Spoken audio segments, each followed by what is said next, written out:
আল্লাহ ছাড় দেয় কিন্তু ছেড়ে দেয় না। প্রত্যেকটা ধর্মে একতা, ঐকতা, ভালোবাসা, মিলন বন্ধনের কথা লেখা আছে। নারায়ে তাকবীর, নারায়ে তাকবীর, নারায়ে তাকবীর।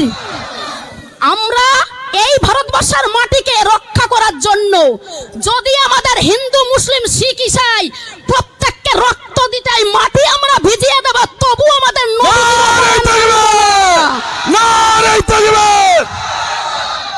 তবু আমাদের নবীজির অপমান মানব না। কারণ আমাদের বিশ্ব নবী হযরত মুহাম্মদ জি হচ্ছেন একজন শান্তির দূত, যিনি বলেছেন তোমার বাড়ির পাশে যদি কেউ যদি অনাহারে দিন কাটে, যদি তারা দুঃখে দারিদ্রতে থাকে, যদি তারা কষ্টে থাকে, তাদেরকে তোমার থেকে একটু খাবার তাদেরকে দাও। একেই বলে নবীজির আদর্শ। আমাদের নবীজি বলেছেন তোমরা সবসময়ের জন্য শান্তি